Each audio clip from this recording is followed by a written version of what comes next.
ऋषि Dubey sir, क्योंकि आपने जम्मू कश्मीर में border BSF first line of defence हमारी कही जाती है, वहां पर आतंकियों से दो चार आप लगभग अपने पूरे टेन्योर में होते रहे हैं। रेडिकलाइजेशन ऑफ वाइट कॉलर, पढ़े लिखे वेल ऑफ लोगों का ये जो मॉड्यूल है तो बहुत ज्यादा खतरनाक है, क्योंकि जो वेल अवेयर हैं, वेल एक्सपोज्ड हैं, अगर वो भी रेडिकलाइज्ड हो रहे हैं तो खतरा तो अनलिमिटेड हो गया। फिर देखिए, जो अब तक ये माना जाता था कि जो जाहिल हैं, जो डिप्राइव्ड हैं, वीक हैं, गरीब हैं, खाने का पैसा नहीं है, उन लोगों को बड़ा इजी टारगेट बना के टेररिज्म में शामिल किया जा सकता है। और एक समाज में हमारा वर्ग भी रहा है जो कंटिन्यूसली इसी बात को हार्प करता है, अरे हैव नॉट, नहीं कमज़ोर है, उसको कोई रोज़गार नहीं है, वो बड़े कम पैसे कमाता है। तो ये एक बहुत बड़ा वजह जोड़ी जा रही थी आतंकवाद में कैडर को शामिल होने की। लेकिन इस तरह का white collar so professional doctor जब वो टेरर मॉड्यूल बनाता है और उसका इतना बड़ा खतरनाक इरादा होता है, तो ये आम आदमी को चौंकाने वाली बात तो जरूर है, लेकिन ये नई बात नहीं है, ये भी मैं आपको बताऊं। लेकिन अब तक के हिस्ट्री में इंजीनियर्स ज्यादा इसमें वाबस्ता पाए गए हैं। अगर आप देखिए तो ओसामा बिन लादेन खुद इंजीनियर था। इसके अलावा बहुत सारे टेकी आईसिस मॉड्यूल के जो पार्ट बने थे, जो इंडिया से जिन्होंने काडर को ज्वाइन करने की कोशिश की थी, ज्यादातर लोगों ने ऑनलाइन किया था मोटिवेशन पे आके, उसमें भी इंजीनियर ज्यादा थे। लेकिन डॉक्टर्स के शामिल होने का पिछली शताब्दी में मुंबई सीरियल ब्लास्ट में infamous doctor was one of the main person. लेकिन इस बार जो भी आपने देखा है घटना, ये तो कमाल हो गया। इन्होंने तो अल्मान अल जवाहिरी की नकल की, मतलब जो एक यूनिवर्सिटी ऑफ कैरो से पढ़ा हुआ मेडिकल साइंस का सर्जन, जो कि आपको पता है इजिप्ट का स्टूडेंट था, इतनी वेल ऑफ फैमिली से था। ही अबंडन द प्रैक्टिस और वो अलकायदा ज्वाइन किया, अलकायदा का नंबर 2 था। सवाल यह है कि जब इस तरह के लोग मोटिवेट होकर टेररिज्म को ज्वाइन करते हैं, कितनी बड़ी सोसाइटी में लोगों के लिए एक खराब मोटिवेशन जाता है। बच्चे क्या सोचेंगे, स्टूडेंट क्या सोचेंगे। एक समझदार आदमी अगर आतंक के रास्ते पर निकला है तो शायद सही रास्ता होगा। मतलब अजमल कसाब 26/11 का मुजरिम अजमल कसाब को मैं मान सकता हूं कि वो एक फुट सोल्जर था, बड़े ही गुर्बत वाले लाइफ का था।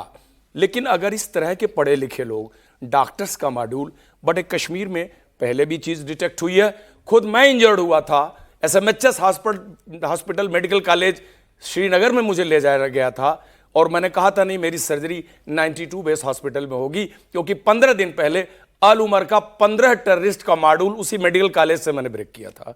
उस मेडिकल कॉलेज का सर्जन जकूरा गंधरबल का, उसका भांजा, नाम भी जावेद अहमद सहरी, मैं नाम भी ले रहा हूं आपको, he was the top district commander of the Al Umar Mujahideen and the entire module was being run from the basement of SMHS hospital, heart of the downtown Srinagar city. तो कहने का मतलब कि मोटिवेशनली तो बहुत पहले से इसमें ये लोग थे, बट ऐसे खुल के, मतलब उमर नबी जैसे काडर कश्मीर के हिस्ट्री में, मेडिकल साइंस में मुझे आज तक नहीं पता कोई था कि जो खुद को ब्लास्ट कर ले, फना होने के रास्ते पर एक मिसाल पेश करने की कोशिश करे कि नहीं देखिए बाकी काडर को एक बहुत बड़ा हम एक मैसेज भेज रहे हैं। ये बहुत चिंता करने वाली बात है। और इसमें सबसे बड़ा सिस्टमेटिक फेलियर ये है कि जितने लोग जाकर के मेडिकल की डिग्री ले रहे हैं, प्रोफेशनल डिग्री ले रहे हैं, सराउंडिंग कंट्रीज में, नेबरिंग कंट्रीज में, हमारे पास कोई उन पे चेक नहीं है, कोई हम लोग उस सिस्टम को फॉरेंसिक चेक नहीं करते, उनको हम ट्रैक नहीं करते, उनको फॉलो नहीं करते। रेडिकलाइजेशन सालों साल से चल रहा है। ये लोग कहाँ होते हैं, ये भीड़ में क्या कर रहे होते हैं, we don't have any track. और डॉक्टर पे तो खास करके शक नहीं जाता, मान के आदमी चल रहा है कि भाई ये कश्मीर से भी आया है और सहारनपुर में प्रैक्टिस कर रहा है, सहारनपुर में सुनते हैं ये डॉक्टर बड़े अच्छे इमेज लेके कैरी करता था। सर, डॉक्टर एक ऐसा प्रोफेशन है, एक बार को पुलिस सब, आप डॉक्टर है, मतलब डॉक्टर है तो किसी को मारेगा तो नहीं।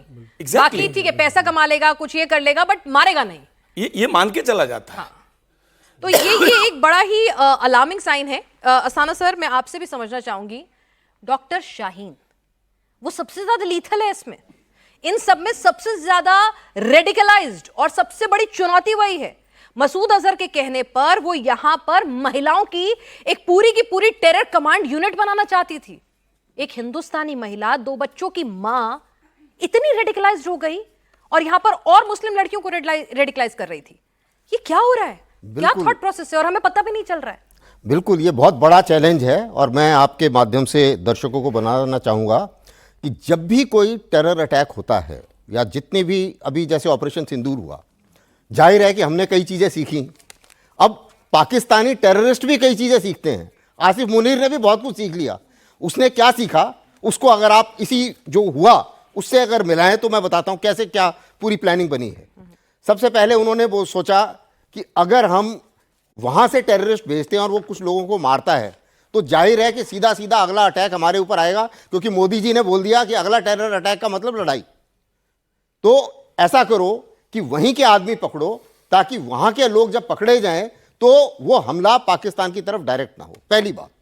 दूसरी चीज़ ये है कि उनके हैंडलर पहले पाकिस्तान में होते थे, तो उससे जो है कम्युनिकेशन से हम लोग जोड़ पाते थे कि नहीं ये हमला पाकिस्तानियों ने कराया।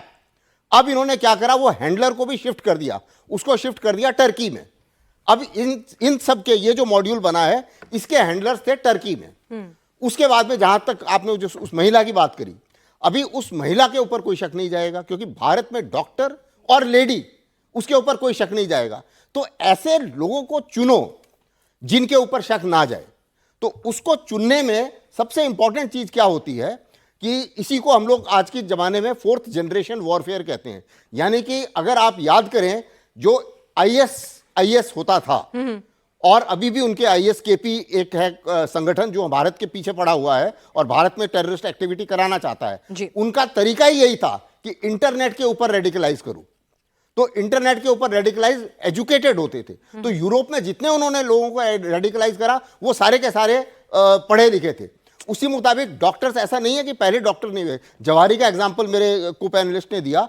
जवाहरी तो सेकंड लीडर था अलकायदा का।